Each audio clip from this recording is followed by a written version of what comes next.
좋습니다. 기도하시겠습니다. 주님, 정말 능력 없고 아무것도 아닌 저에게 이렇게 귀한 자리에서 하나님의 말씀을 증거하게 하여 주시니 참으로 감사함을 드립니다. 내 마음이 두렵고 떨림을 주님 앞에 고백합니다. 주님만 의지하며 말씀을 증거하오니 성령께서 이 시간 저와 함께하여 주셔서 정말 능력의 말씀을 하나님의 뜻을 잘 증거할 수 있도록 성령께서 도와주시옵소서. 또한 우리 성도들 가운데 함께하여 주셔서 깨닫는 마음 주시고 말씀을 들은 후에 또한 행할 수 있는 그런 믿음도 허락하여 주시옵소서. 주께서 이 시간 함께 하실 줄 믿고 예수님 이름으로 기도드립니다. 아멘. 오늘 본문은 흔히 오병이어의 기적이라고 말합니다. 오병이어, 우리가 다 아는 것처럼 5오, 떡병, 부이, 물고기, 예수께서 떡 5개와 물고기 2마리로 5,000명의 사람을 먹이고도 남은 기적적인 이야기이기 때문입니다. 내 주는 크고 힘있고 능 있어 못할 일 전혀 없네. 주일학교에서 예수님의 능력을 이야기할 때 이 본문은 늘 등장을 합니다. 이 본문을 오병이어의 기적이라고 이렇게 추격해서 말하는 것만 봐도 모두의 관심은 물고기 2마리와 떡 5개로 장정 5천여 명을 먹이고도 남은 놀라운 기적, 혹은 그 기적을 일으킨 예수님의 능력, 거기에 관심이 있다는 것을 우리가 알 수 있습니다. 그럼 성경은 과연 이 사건을 통해서 기적 혹은 예수님의 놀라운 능력에 대해서만 말하고 싶은 것일까요? 하나님께서 우리의 관심이 그 기적에, 예수님의 능력에 쏠리길 원하시는 걸까요? 이 말씀 가운데 혹 우리가 놓치고 있는 그 무엇인가가 있는 것은 아닐까? 저는 오늘 왜 이 설교 제목을 오병이어의 기적이 아닌 깨닫는 마음, 행하는 믿음으로 정했을까요? 오늘 저와 함께 눈을 크게 뜨고 귀를 열고 깨닫고자 하는 마음을 가지고 천천히 우리가 잘 아는 이 기적의 이야기를 다시 한번 보길 원합니다.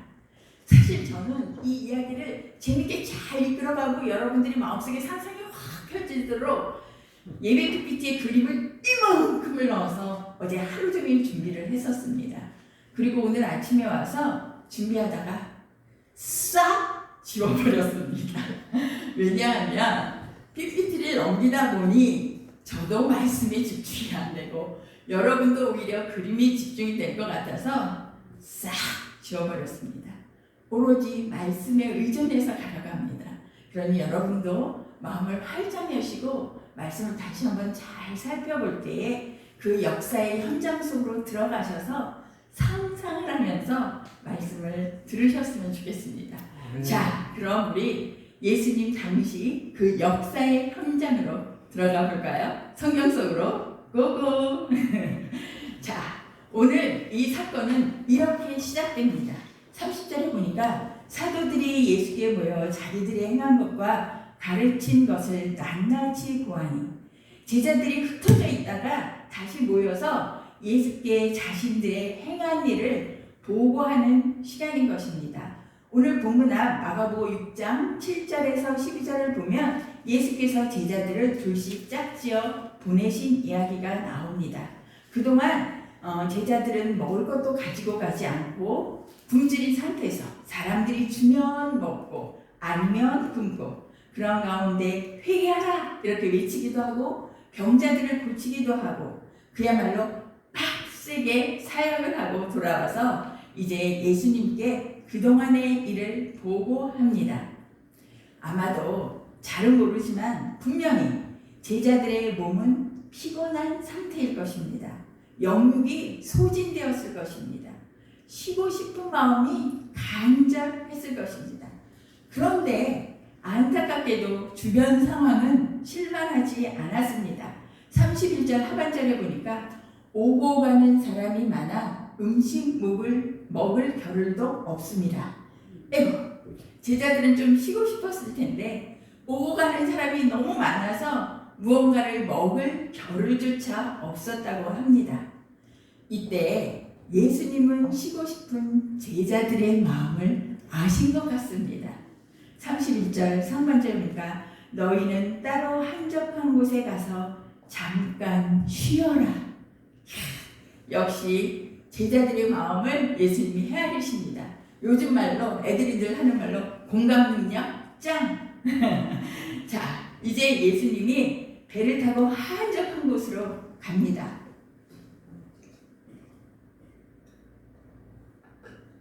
제자들은 생각했을 것입니다. 드디어 좀 쉴 수 있겠구나. 한가롭게 여유로운 시간을 꿈꾸며 배를 타고 건너갑니다.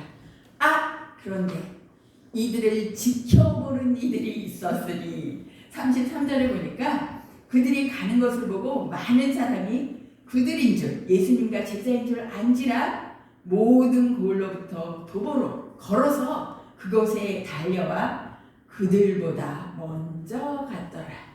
심지어 그들보다, 예수님과 제자들보다 먼저 갔답니다. 자, 이제 쉬고 싶었던 제자들의 꿈은 사라져버리게 되겠죠. 34절 보니까 예수께서 나오사 큰 무리를 보시고 그 목자 없는 양 같음으로 인하여 불쌍히 여기사 이에 여러 가지로 가르치시더라. 예수님의 공감 능력 역시 무리들을 보시고 목자 없는 양같이 불쌍히 여기시고 여러 가지 방법으로 그 무리들에게 맞추어 말씀을 가르치십니다. 이렇게 예수께서 무리들을 향해서 말씀을 가르치시다 보니 때는 어느덧 누연누연 저물어 가기 시작했습니다. 배고프고 지쳤던 제자들이 드디어 나섭니다. 35절 36절 때가 저물어가매 제자들이 예수께 나와 여짜오되 이곳은 빈들이요 날도 저물어가니 무리를 보내어 두루 총과 마을로 가서 무엇을 사 먹게 하옵소서. 제자들은 이제 눈을 말똥말똥 뜨고 예수님의 답변을 기다립니다. 그런데 예수님 말씀, 너희가 먹을 것을 주어라. 우리가? 제자들은 어떻죠? 자기들 먹을 것조차 없는 그런 상태이고 몸도 지쳐있는 상태인데 제자들의 마음을 공감해 주시던 그 예수님은 어디로 갔는지 오직 무리들만 생각하시는 것처럼 그렇게 우리들의 현실, 아무것도 없는 현실은 조금도 고려하지 않고 비현실적으로 그렇게 얘기하십니다. 너희가 먹을 것을 주어라. 제자들은 재빠르게 대답합니다. 이런 땐 계산도 무척 빠릅니다. 37절 하반절 우리가 가서 200데나리온의 떡을 사다 먹으리까? 1데나리온은 당시 하루 품삯에 해당하는 돈입니다. 그러니까 200데나리온 하면 200일치의 일한 값에 해당하는 돈입니다. 5,000명이 있잖아요. 그러니까 지금 우리가 밥 한 끼에 10,000원 정도 합니다. 최소한 1인당 10,000원으로 계산을 하면 5천만 원이 필요한 거거든요. 밥 한 끼는 아니더라도 떡 한 팩씩만 먹어도 떡이 나오니까 2,000원짜리 떡 한 팩 사다 주면 5,000명이면 얼마죠? 1,000만 원입니다. 이렇게 제가 재빠르게 계산한 것처럼 제자들도 재빠르게 그렇게 계산을 해봤던 거죠.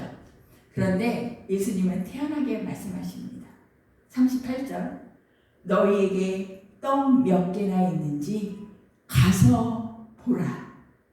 그저 머릿속으로만 안 될 거 계산하지 말고 일단 무엇이 있는지 살피라고 하시는 것입니다.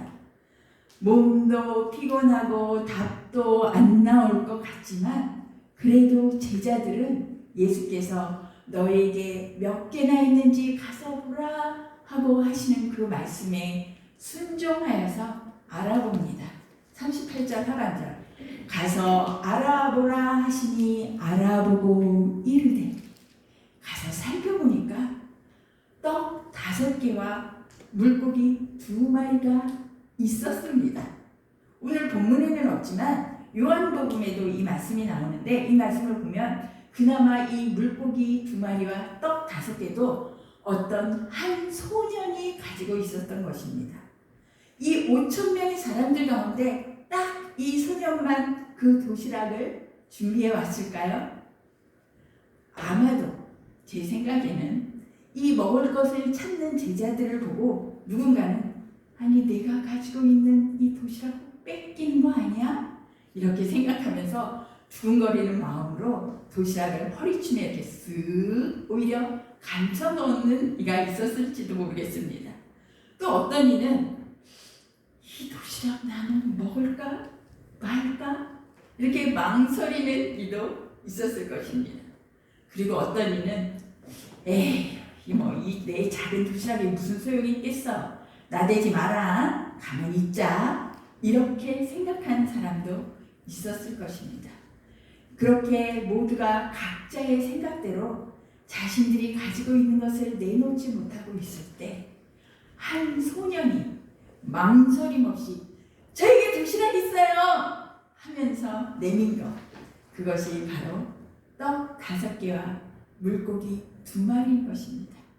주저함 없이 아낌없이 계산 없이 그저 있는 것을 내어 놓았습니다. 주께 드렸습니다. 이제 예수님은 제자들에게 명하셔서 때를 지어 그룹을 지어서 잔디 위에 앉게 하십니다. 제자들을 시켜서 그리고 축사하시고 떡을 떼어 제자들에게 주시면서 사람들에게 나누어 주게 하십니다. 물고기도 그렇게 하셨습니다. 제자들은 예수님이 축사하신 떡과 물고기를 들고 나누기 시작했습니다. 나누고 5,000명을 향하여서 나눠주고 또 나눠줬습니다. 그래도 떡과 물고기는 떨어지지 않았습니다. 부족하지 않았습니다.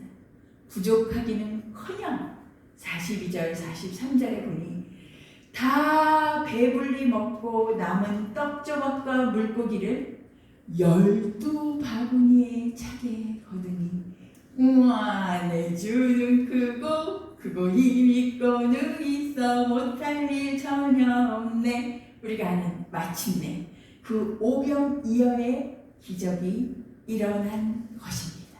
아멘. 오늘의 이야기는 이것입니다.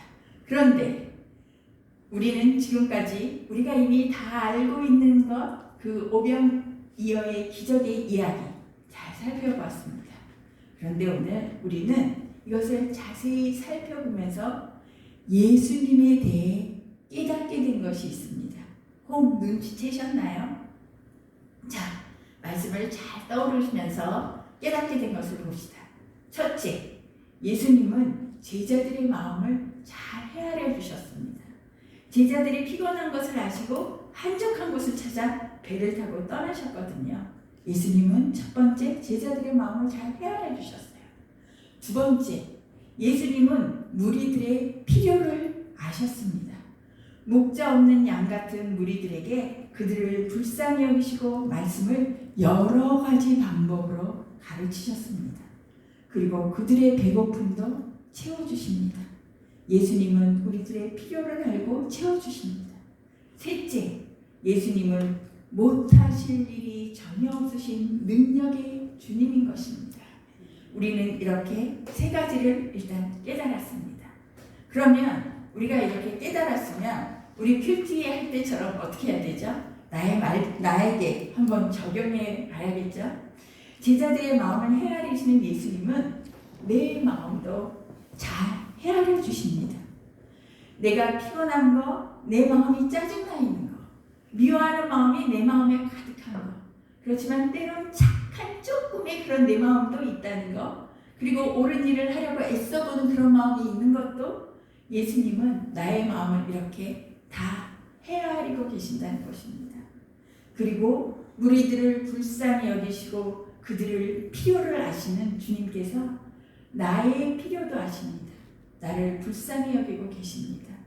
내가 경제적으로 좀 어려운 것도 내가 갖고 싶은 것도 다 아시고 나를 긍휼히 여겨주십니다.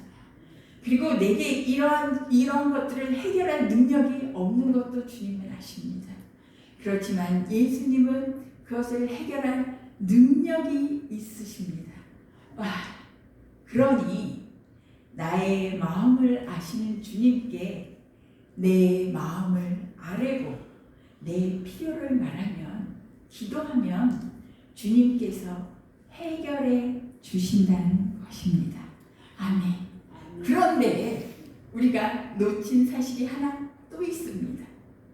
제자들이 만약에 예수님이 이렇게 행하실 능력을 알고 있었다면, 주님 저들이 가서 먹게 하십시오 이렇게 안 하고, 예수님 이 자리에서 능력을 보여주십시오 이렇게 했겠죠. 그랬다면 예수님께서 너희들이 가서 먹게 하라 이렇게 얘기하지 않고 짠! 짜자잔! 짠짠! 빠바밤빰빰! 이렇게 오병이어가 아니죠. 바로 했으니까 그 자리에서 놀라운 기적을 행하셨을까요? 아니라는 것입니다. 예수님은 금 나와라 뚝딱, 은 나와라 뚝딱, 도깨비 방망이가 아니라는 것입니다. 예수님이 오병이어 물고기 그 떡 5개와 물고기 2마리가 없었어도 그 5,000명을 먹이고도 남을 수 있는 능력이 있으십니다. 그러나 예수님은 그렇게 은 나와라 뚝딱, 금 나와라 뚝딱 하기를 원하시지 않습니다. 예수님은 너희가 먹을 것을 주라 하십니다. 먼저 내가 할 수 있는 것을 하라고 하십니다. 내가 지금 지쳐 피곤한 것도 알고 떡 조각 하나 없는 것도 알지만 일단 내가 주라. 내가 할 수 있는 작은 것들을 행하라고 하십니다.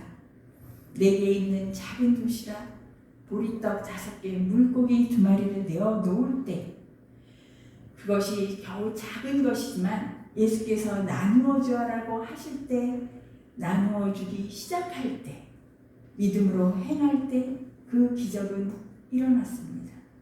내가 기대할 수 없는, 상상할 수도 없는 일들로 채워주셨습니다. 예수님은 도깨비 방망이가 아닙니다. 하나님께서는 신명기에서도 계속 말씀하셨습니다. 우리가 요즘 신명기 말씀으로 큐티하고 있죠.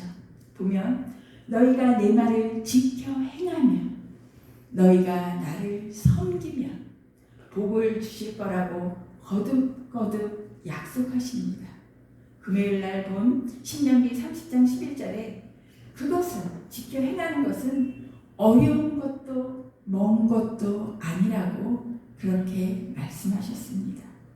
내가 할 수 있는 작은 것, 그저 먹을 것이 있는지 가서 살피는 것, 내게 있는 작은 도시락을 드리는 것, 예수님 말씀을 믿고 나누어 주는 것, 그것을 행하면 못하실 일이 없으신 주께서 놀라운 것들로 우리를 채우시고 입히실 것입니다. 물론 우리의 현실은, 우리의 삶은 돌아보면 주께 드릴 내게 있는 작은 것이 무엇인지, 내가 할 수 있는 것이 무엇인지 분명하고 또렷하지 못할 때가 너무 많습니다. 하나님은 그것이 어려운 것도 먼 것도 아니라고 하시지만 우리에게는 너무나도 아득하고 멀게만 느껴지기도 합니다. 하지만 이러한 마음도 주님께서는 아신다는 것입니다. 내 마음을 아시는 주께 우리는 그저 고백하고 묻기만 하면 되는 것입니다. 주님, 내 마음 아시죠? 내가 무엇을 할까요? 내가 할 수 있는 작은 일, 그것이 무엇인지 깨닫는 마음을 주십시오. 그것을 행할 수 있는 마음을 주십시오. 그리고 주께서 깨닫게 하신 그 행동을 작은 것일지라도 보잘것이 없다 할지라도 믿음으로 행하면 되는 것입니다. 이렇게 기도할 때 주께서 깨닫는 마음도 주시고 또 깨달은 것을 믿음으로 행할 때 주께서 놀라운 기적을 행할 것입니다. 아멘. 기도하시겠습니다. 주님, 그렇습니다. 우리의 관심은 온통 기적, 하나님의 놀라운 능력에 있을 때가 많이 있습니다. 그리고 또 우리의 연약한 모습, 우리의 아무것도 없는 것, 그것에 우리의 관심이, 하나님 관심의 초점이 가기도 합니다. 그래서 우리는 무너지고 쓰러질 때도 많이 있습니다. 혹은 주님께 왜 주님 우리를 도와주지 않으십니까? 그렇게 한탄하며 때를 쓰기도 합니다. 주님, 그렇지만 주님은 이런 연약한 우리의 마음도 아시고 또 우리의 형편도 아시고 우리에게 그것을 주실 능력도 있으시지만 우리가 정말 할 수 있는 작은 것을 행하기를 원하신다는 것을 압니다. 주님, 우리가 행할 그 무엇인지 알지 못하오나 주님 우리에게 깨닫게 하여 주시고 우리가 그것을 깨달을 때에 실천할 수 있는 믿음도 주시옵소서. 주께서 그때 우리를 도우실 줄 믿습니다. 예수님 이름으로 기도드렸습니다. 아멘.